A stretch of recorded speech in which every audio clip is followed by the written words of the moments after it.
Welcome to a channel where knowledge sparks wonder, and each discovery unlocks a gateway to new horizons. One of history's greatest conquerors, founder and first Khan of the Mongol Empire. Genghis Khan. Back in the 12th century, the vast East Asian steppe was home to many nomadic tribes, including Mongols and Turks. These tribes were led by Khans and chiefs, and they didn't always get along. They fought amongst themselves. So, in this rough and wild land, a child was born who would end up changing history forever. His name was Temujin, but you probably know him better as Genghis Khan. He was born sometime between 1155 and 1167, near Lake Baikal in Mongolia. It was in this harsh environment that he would grow up and eventually become one of the most powerful figures in history. Temujin was the oldest son of Yasuge, a strong tribe leader, and his mother Hoelun. Right from the start, life was tough for him. His father was poisoned by a rival tribe, leaving Temujin's family in a dangerous situation where they had to fight to survive against many enemies. Despite all these challenges, Temujin grew up to become one of the most powerful and feared leaders the world has ever seen. In order to secure his position within his family and tribe, he killed his older half-brother.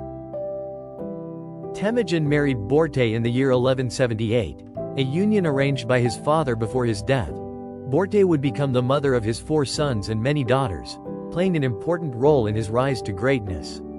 Around 1187, Temujin suffered a major defeat and may have spent the following years under the control of the Jin dynasty. However, when he re-emerged in 1196, he quickly began to regain power and strengthen his influence.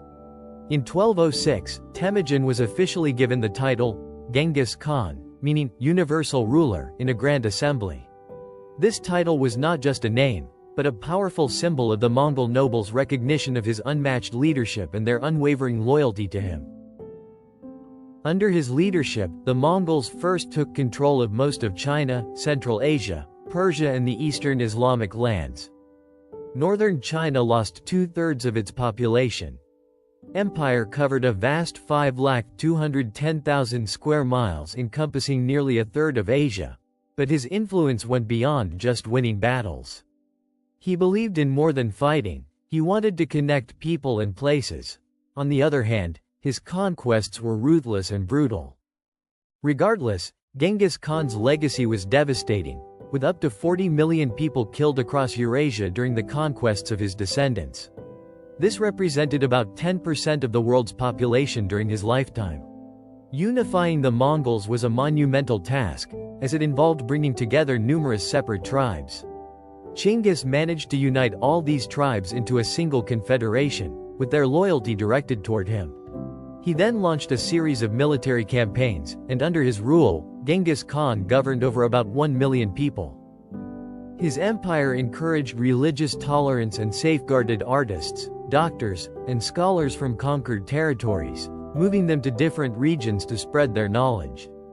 He created an extensive postal system and implemented a universal legal code. The Mongol Empire's expansion also revitalized the Silk Road, enhancing trade and facilitating the exchange of ideas and cultures across Asia, the Middle East, and Europe.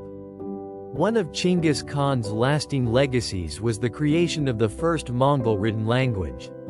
He also outlawed the sale and kidnapping of women, prohibited the enslavement of any Mongol, and declared that livestock theft would be punishable by death. Genghis Khan had an active personal life, with multiple wives and over 500 concubines. He chose his concubines based on their beauty and intelligence. His primary wife was Borte, but he had many other wives and concubines, many of whom were taken during military campaigns or through political alliances. The cause of Genghis Khan's death in 1227 is unclear. After a successful campaign against the Central Asians, he died while returning to Mongolia. Some believe he succumbed to the bubonic plague, but most accounts suggest he died while suppressing a rebellion in the Xi Empire.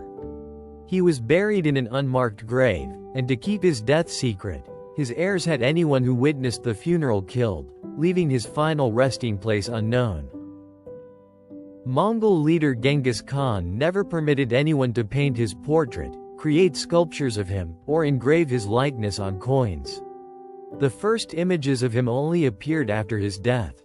The Genghis Khan statue in Mongolia was completed and opened in 2008, to honor the 800th anniversary of the founding of the Mongol Empire. Thanks for watching our Genghis Khan video. We hope you enjoyed learning about this legendary figure. Like, comment, and subscribe for more stories from history. See you next time.